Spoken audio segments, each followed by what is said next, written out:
Avant de retrouver comme un jeudi sur deux, autour de 13h20, le rendez-vous de la médiatrice, aujourd'hui, dans l'actualité des idées, comment se respecter à nouveau? On en parle avec notre invitée, Agathe Caget. Elle est politiste, elle a été proche de Benoît Hamon lors de la dernière présidentielle.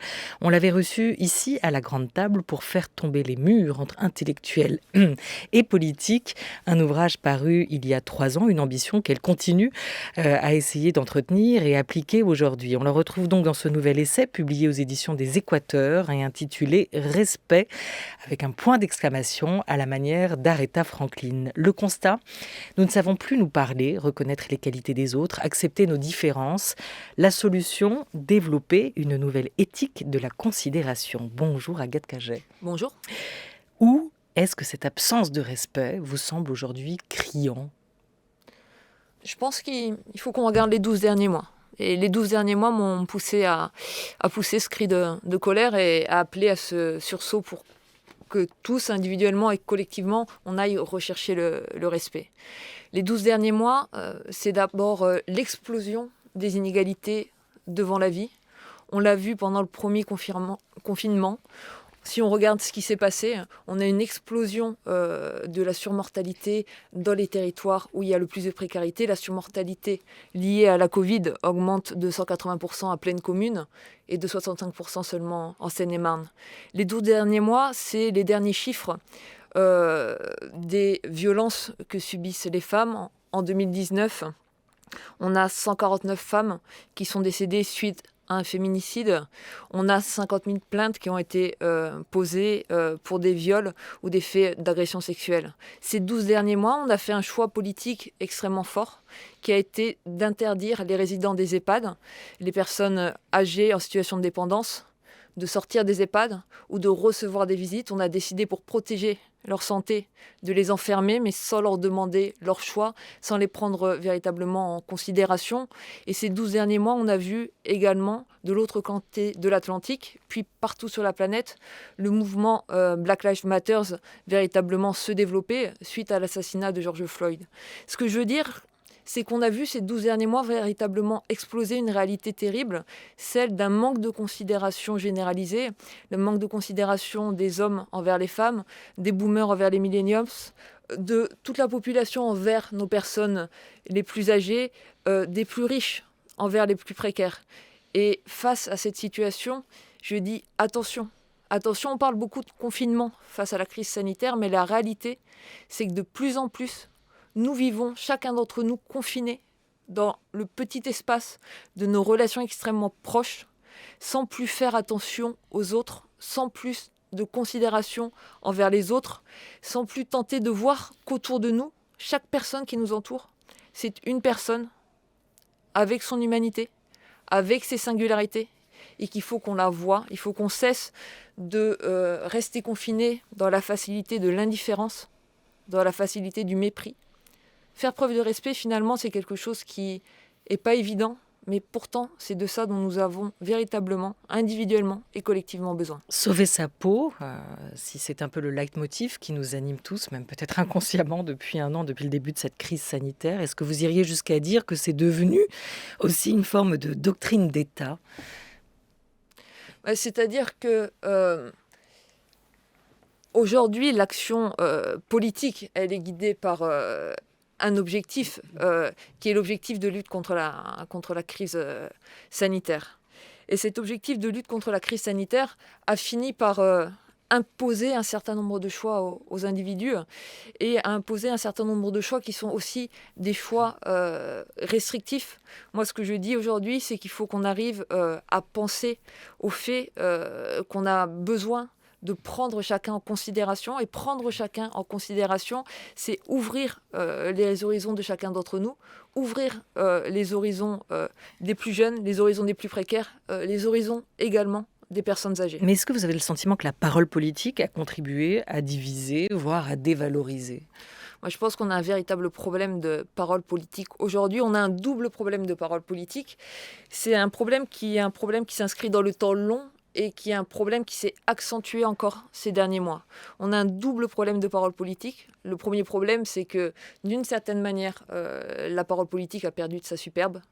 Euh, je reprends des expressions qui ont déjà quelques années, mais quand on a des présidents de la République qui s'expriment en disant qu'elle soit pauvre con, quand on a plus récemment un président de la République qui dit à un jeune qui recherche un métier en adéquation avec sa formation, t'as qu'à traverser la rue, on est très très loin des paroles politiques qui étaient celles il y a quelques années encore de Georges Pompidou, qui étaient celles il y a quelques années encore de Churchill, mais c'est des paroles politiques qui avaient de la valeur, qui étaient importantes. Je repense au grand discours de Churchill en 1940 face à la guerre pour appeler son peuple à se mobiliser face à la guerre. La tentative d'Emmanuel Macron n'était pas totalement la même. Je repense à Georges Pompidou face à une situation sociétale extrêmement complexe, l'affaire Gabriel Russier qui citait du Éluard. On avait une parole politique qui interpellait l'intelligence des citoyens et qui s'adressait à notre intelligence et qui savait nous entraîner. Et puis on a un autre problème de parole politique aujourd'hui, c'est que la parole politique a perdu de sa valeur. On a une porte-parole du gouvernement qui encore récemment a assumé pouvoir mentir, porte-parole du gouvernement, pour protéger le président. On a des engagements politiques qui sont pris, qui ne sont pas tenus, que ce soit des engagements de campagne électorale. Récemment, si on regarde le gouvernement actuel, on voit bien que les engagements qui avaient été pris dans la lutte contre la fin des pesticides n'ont pas été tenus. Les engagements qui avaient été pris de ne pas toucher à l'âge de départ à la retraite n'ont pas été tenus. On a des engagements politiques signés par certains responsables politiques. Je pense à Manuel Valls au moment de la primaire des gauches en 2017. Engagement politique sur l'honneur de soutenir le candidat qui avait été désigné par la primaire. Et quelques semaines après, Manuel Valls déchire cet engagement et piétine l'honneur politique. Donc on a véritablement un problème de valeur de la parole politique aujourd'hui. Et qu'est-ce que ça entraîne ? Quelque chose de très simple. Si vous ne tenez pas vos promesses et si vous ne tenez pas votre parole quand vous êtes un responsable politique, dit autrement, si vous n'êtes pas un responsable quand vous voulez être un homme politique, eh ben, ce que vous faites, c'est que vous entraînez les citoyens loin des urnes. Vous faites monter l'abstention, vous faites monter la méfiance et la défiance envers l'action collective, envers l'action politique. Et c'est très facile ensuite de critiquer les citoyens en disant « les citoyens ne comprennent pas, les citoyens font le choix des extrêmes, on a simplement besoin de faire plus de pédagogie ». La réalité, c'est qu'il faut faire preuve de respect et de responsabilité quand on est un responsable politique. Sinon, on contribue au délitement actuel de la démocratie. Alors le mépris de classe, la fracture géographique entre les villes et les champs, entre Marseille et Paris, l'incompréhension entre les jeunes et les vieux, est-ce que tout ça est vraiment nouveau ? Pas sûr. Ce que nous rappelle le géographe Christophe Guilluy, qui pense cependant comme vous que l'irrespect, d'une certaine manière, amène à l'irrespect. On l'écoute. Qui est vraiment frappant, c'est qu'on a longtemps considéré que finalement ce modèle mondialisé, bon, il allait y avoir des pots cassés. Les pots cassés, c'était par exemple la disparition de la classe ouvrière. Finalement, on l'avait acté en se disant... Bon, c'est pas très très grave, ça va concerner quelques régions industrielles, quelques catégories, mais finalement on est bien là sur une mutation sociale et les gens vont s'y retrouver. Or, ce qui est vraiment frappant aujourd'hui, c'est qu'on a des territoires effectivement industriels qui sont toujours en crise, mais on a aussi d'autres catégories sociales, d'autres territoires, des villes moyennes par exemple, qui sont aujourd'hui frappées par une désindustrialisation, mais aussi un processus de désertification commerciale. Bref, quand je regarde les choses, on est bien dans un processus particulier qui est celui d'une sortie progressive des catégories qui formaient cette classe moyenne. C'est-à-dire que le modèle mondialisé est inégalitaire intrinsèquement. Thomas Piketty l'a très bien montré. On est bien sur des processus, là encore, dynamiques. Donc vous allez avoir une polarisation de l'emploi qui va continuer et qui va aussi toucher ce monde d'en haut. C'est pour ça que je dis que le monde d'en haut va être lui aussi rattrapé par ces logiques-là. Voilà, le géographe Christophe Guilluy, auteur de No Society, la fin de la classe moyenne occidentale ou encore des fractures françaises sur l'exclusion ici de la classe moyenne et le fait que les classes dirigeantes, les classes supérieures vont elles-mêmes se retrouver rattrapées par ce phénomène. En quoi pour vous, Agathe Caget, le respect peut inverser le cours des choses, ce processus qui semble inéluctable et semble nous dépasser ? Je pense qu'il n'y a rien d'inéluctable à partir du moment où on prend conscience des choses individuellement et collectivement. Clairement, aujourd'hui, on a une situation dans laquelle on a laissé en France des dizaines de milliers de vies se dévaloriser, des dizaines de milliers de vies, par là même, pour reprendre ce que dit Didier Fassin, s'abîmer. On a laissé des dizaines de milliers de vies s'abîmer parce qu'on a laissé se développer un grand nombre de discriminations. On a laissé se développer une discrimination liée à l'origine géographique. On voit bien que les habitants des marges, des périphéries de la société n'ont pas accès aux mêmes droits, aux mêmes avenirs que les habitants des centres. C'est très frappant quand vous lisez le roman Grand Ballon de Christiane Taubira. Ce roman Grand Ballon s'ouvre sur une scène qui est extrêmement belle. Vous avez un jeune homme, Kerman Office, qui a 25 ans, qui vivait, elle dit, d'une vie toute simple, d'une vie qui a le goût de pizza pas chère, et tout d'un coup il déconne, et tout d'un coup il se trouve devant un tribunal où il est jugé. Il y a un expert, il est jugé à Cayenne. Et l'expert qui s'exprime pour se prononcer sur son cas parle depuis Toulouse à 6500 km de là. Et ce jeune homme devant le tribunal n'arrive pas à s'expliquer, n'arrive pas à défendre sa position parce que l'expert est tellement loin, tellement éloigné, il n'a pas le droit à la même justice qu'un jeune homme qui serait jugé à Toulouse avec un expert à ses côtés. Donc on a laissé se développer ces discriminations liées à l'origine géographique. C'est ce qu'on voit aussi dans les étincelles qui ont conduit au mouvement des Gilets jaunes. Le mouvement des Gilets jaunes, c'est un mouvement d'étincelles du fait de l'augmentation de la taxe carbone. C'est aussi un mouvement d'étincelles sur les territoires. Quand vous avez choisi un lieu de vie, une petite ville en périphérie, et que tout d'un coup, tout autour de vous, le cinéma ferme, la librairie ferme, l'épicerie ferme, et quand le café ferme, vous avez l'étincelle qui fait que vous êtes totalement déconsidéré. On a laissé se développer, bien sûr, les discriminations. En raison de l'origine, on a laissé se développer les discriminations en raison de l'orientation sexuelle, en raison des identités de genre. On a laissé se développer un grand nombre de discriminations. Est-ce qu'on les a laissées se développer, ou est-ce qu'elles se sont aussi développées en partie par elles-mêmes? On peut penser à la fracture numérique. On essaye de lutter, ou en tout cas c'est ce qu'on entend dire par la décision politique depuis un moment, contre cette fracture numérique.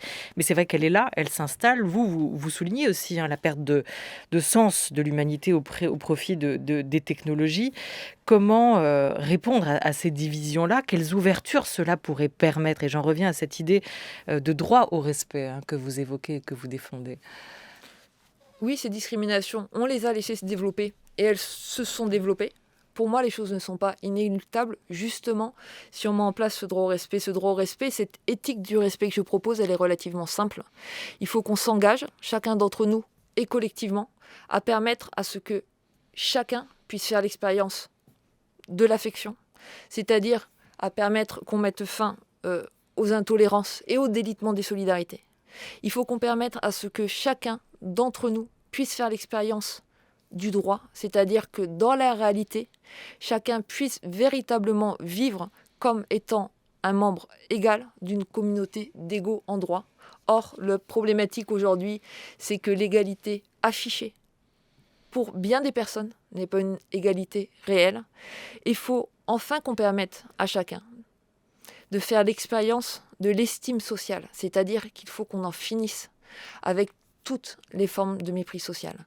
Les formes de mépris social, on les voit partout autour de nous aujourd'hui. On les voit aussi bien quand on vit à Montfermeil, c'est ce que montre le film Les Misérables, quand on vit à Montfermeil et qu'on voit l'urbanisme autour de nous se dégrader, qu'on les voit quand on vit à Nevers, parce qu'on a vu la dévitalisation des centres-villes, de villes comme Nevers.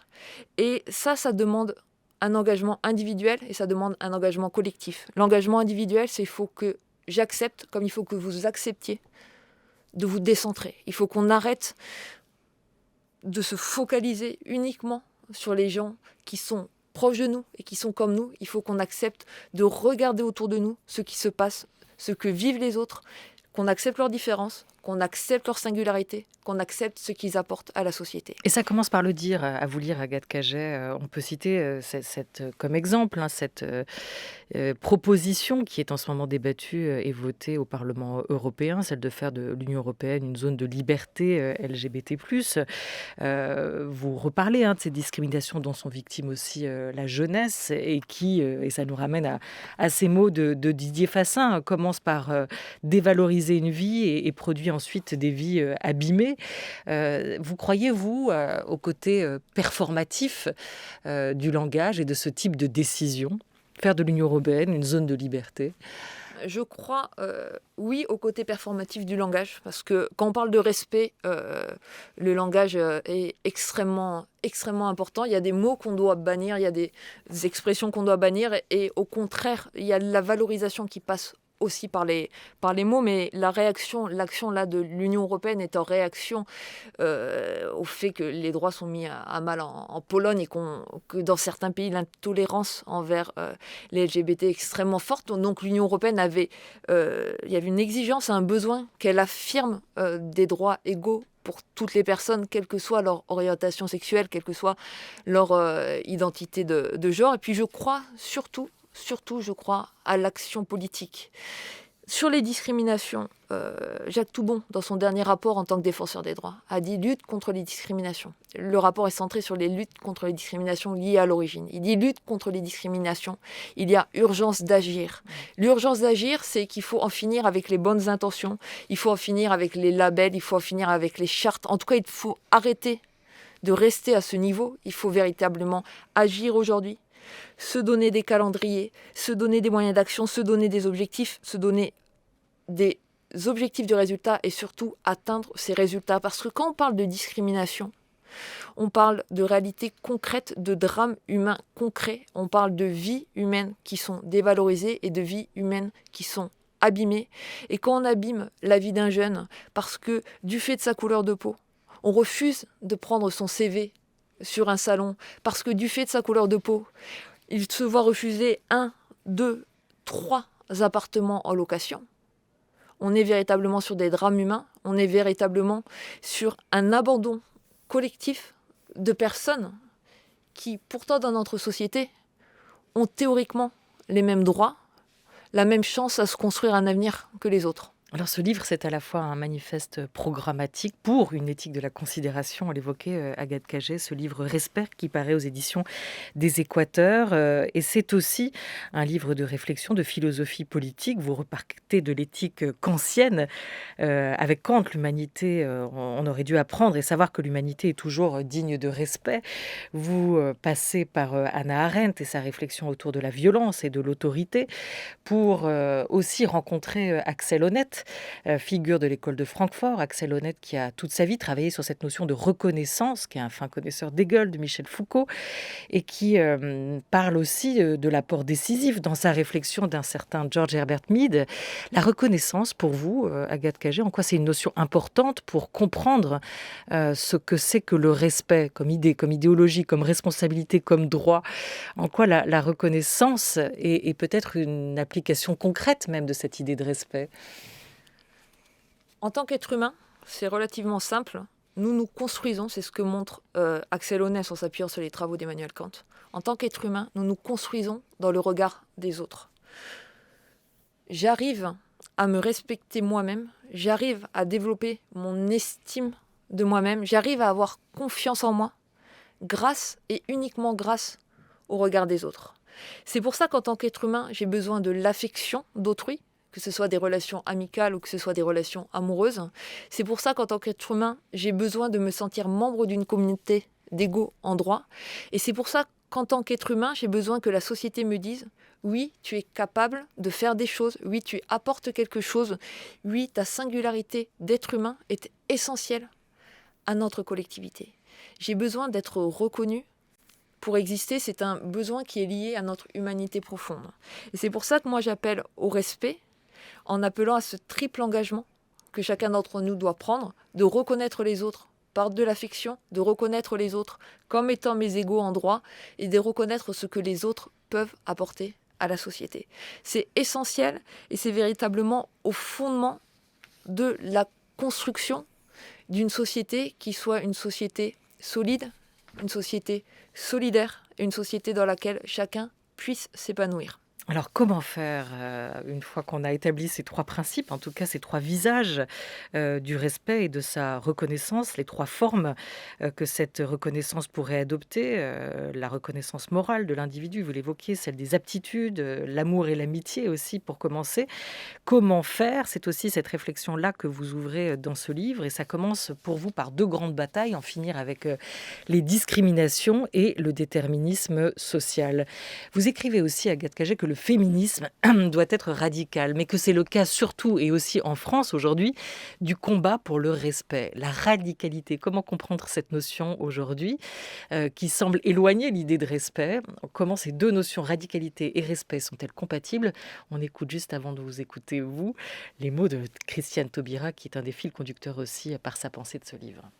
Pour moi, la radicalité est précieuse au sens où on ne comprend les choses que si on s'impose la discipline d'aller à la racine des choses et ensuite, effectivement, de ne pas composer. C'est une loyauté vis-à-vis de soi-même. Parce que vivre avec les autres, vivre ensemble, c'est accepter une cadence commune. Donc on peut s'amuser à avoir raison tout seul. C'est même très satisfaisant. Mais voilà, on n'est pas seul au monde. Si ensemble, on ne fait que 2/3 du chemin, même en acceptant la souffrance que ça suppose, plutôt s'inscrire dans ces 2/3 du chemin. Alors pourquoi a-t-on besoin de radicalité, Agathe Cagé? Jusqu'où aller sans tomber dans l'intransigeance? La radicalité est essentielle. D'abord parce que radicalité, pour moi, ça veut dire ce que dit Christiane Taubira, ça veut dire être tranchant, ça veut dire viser des transformations profondes. On caricature souvent la radicalité, notamment quand on parle de féminisme radical, en disant attention, la radicalité, ça amène vers la violence, vers les abus. Je dis pas du tout. On a besoin de radicalité parce qu'on a besoin de transformations profondes et qu'il faut en finir avec la facilité de la politique des petits pas. Je disais 149 féminicides en 2019, 50 000 plaintes pour viol et, ou agression sexuelle. En Europe, vous avez 55% des femmes qui, à partir de l'âge de 15 ans, ont au moins une fois été victimes de harcèlement sexuel. Si on veut arriver à la parité dans le monde du travail au rythme actuel, on va mettre 202 ans. Donc il faut qu'on soit radical. Il faut qu'on soit radical pour lutter contre les discriminations entre les femmes et les hommes, comme pour lutter contre les discriminations liées à l'origine. Parce que si on n'est pas enfin radical, si on n'est pas enfin radicaux, les choses ne vont pas changer et on a besoin que les choses changent.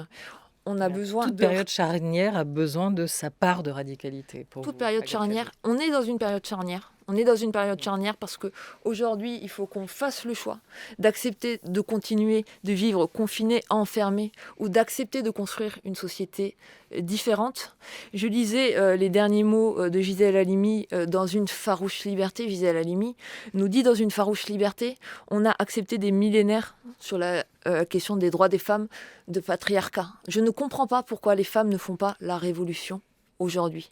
On a besoin d'une révolution. Une révolution féministe, c'est une révolution pacifique. On n'a vu personne mourir du fait d'un acte lié à la défense de l'égalité entre les femmes et les hommes.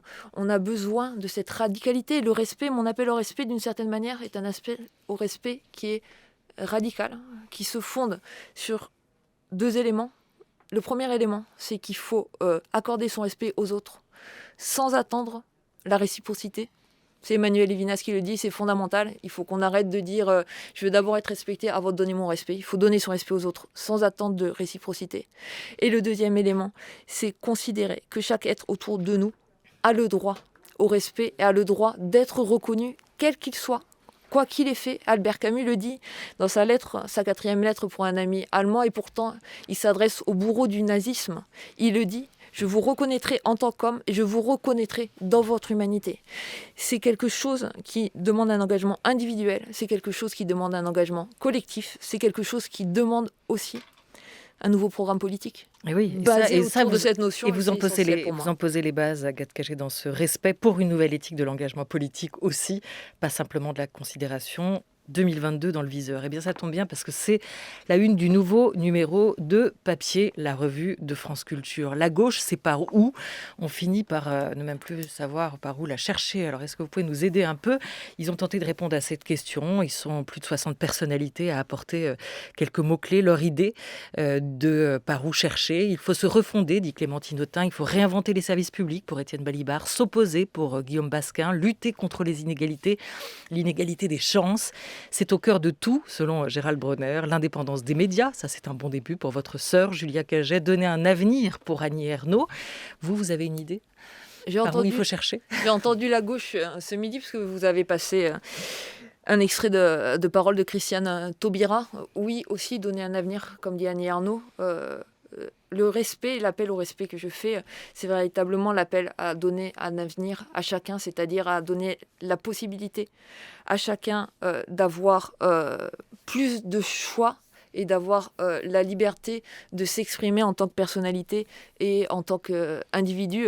Ça suppose finalement, pour 2022, de faire campagne et de faire programme différemment, d'arrêter ces programmes avec 300 promesses qu'on ne tiendra pas, de se mettre d'accord avec une forme de démocratie participative sur un cap, une boussole, un objectif et d'essayer collectivement de parvenir vers ce cap, cette boussole, cet objectif. Il faut qu'on arrive à relier du lien, de la discussion, du dialogue dans la campagne et les campagnes politiques à venir. Il faut qu'on en finisse avec ce que j'appelle la politique algorithmique. On a laissé se développer depuis plusieurs mandats les logiciels de stratégie électorale où finalement les candidats ont des petites cartes qui leur sont préparées par des mathématiciens. On leur dit voilà les gens qui sont déjà convaincus, voilà les gens que vous ne convaincrez jamais, n'allez parler qu'aux indécis. Moi, je dis au contraire, allez parler aux gens qui sont en désaccord avec vous, allez parler aux gens qui sont en accord avec vous, et essayez de construire avec de l'humain, avec du dialogue, avec de l'échange citoyen, une boussole et un cap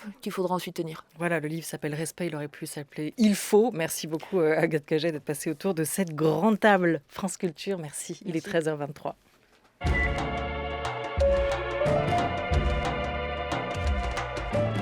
Le rendez-vous de la médiatrice. Et elle est ici à mes côtés, à ma gauche même précisément. Emmanuelle Davier, bonjour. Bonjour Olivia.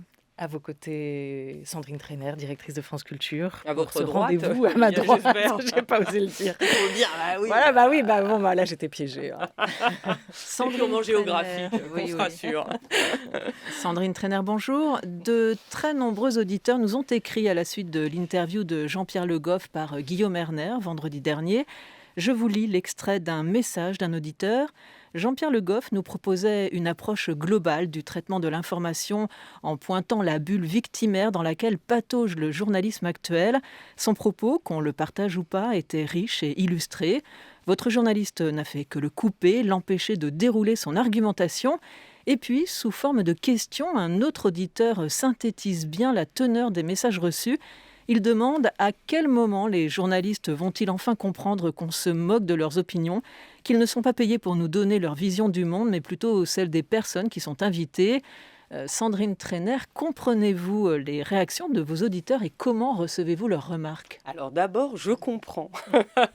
Je suis là pour ça. Donc je comprends et je comprends aussi que les auditrices et les auditeurs n'aiment pas que sur France Culture, on coupe la parole aux invités, donc sur les grands principes. Je comprends et j'approuve. Une fois ceci étant posé, un journaliste, un producteur, une productrice, ce n'est pas quelqu'un qui est juste là pour engager des questions et attendre sagement que l'invité et eux, en l'occurrence, lui répondent. C'est une personne en particulier sur notre antenne qui est là aussi pour interroger, pour contextualiser et pour exercer de son esprit critique. Alors, parfois, les auditeurs, et je peux très bien le comprendre, confondent cette interrogation avec un esprit critique avec le fait de donner son opinion. En l'occurrence, si je reprends l'exemple qui a fait réagir les auditeurs, je ne crois pas qu'à aucun moment Guillaume Erner ait donné son opinion. En revanche, son opinion était que le propos de l'invité était insuffisamment clair. Il y avait un certain nombre d'opinions qui étaient évoquées sur les néo-féministes, sur la Shoah, sur des choses au fond assez différentes les unes des autres. Et Guillaume Erner a considéré, et je le comprends, qu'il était important dans une antenne où on privilégie la réflexion, l'expertise à l'opinion, de pousser effectivement l'invité à s'expliquer davantage, à préciser sa position, à dire de quel point de vue il parlait.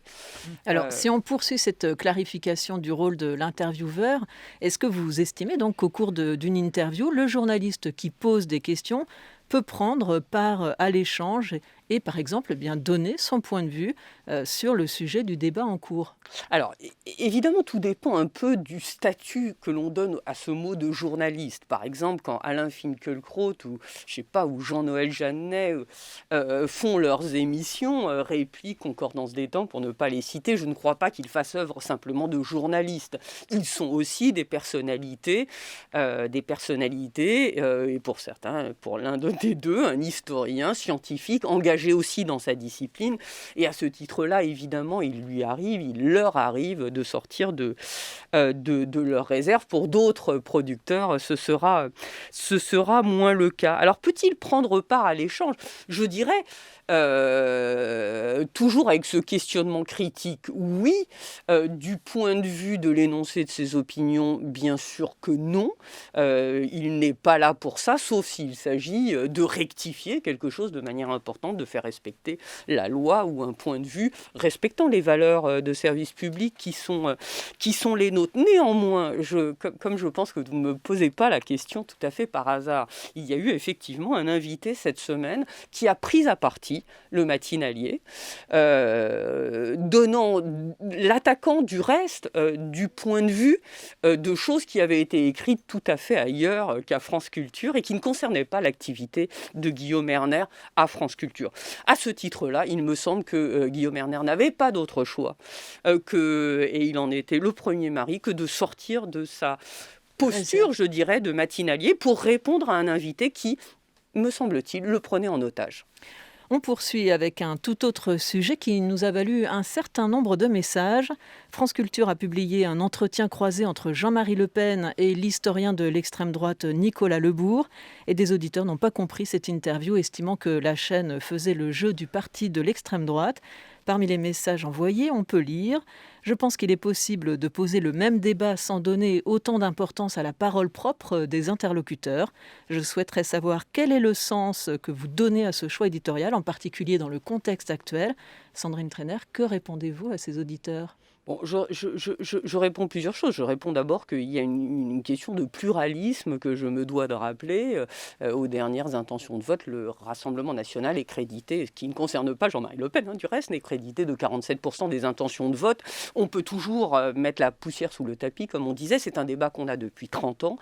Il n'en reste pas moins que c'est notre travail de faire entendre également, avec le questionnement critique qui va avec, cette parole. Il me semble que cet entretien était extrêmement intéressant. Il s'inscrivait dans un contexte d'actualité qui était le 10e anniversaire de la refondation du Front National en Rassemblement National par la fille de Jean-Marie Le Pen. Et ce retour éclairé par ailleurs par un historien spécialiste de l'extrême droite, par Jean-Marie Le Pen, sur la création du Front National, je crois, était intellectuellement intéressant. Je ne crois pas pour autant que ça enlève à qui que ce soit le droit et la possibilité d'exercer son esprit critique. Pardon, je sais, nous débordons, Olivia Gesbert, mais c'est vrai que ce sont des questions difficiles et on y répond très, très, très, très vite.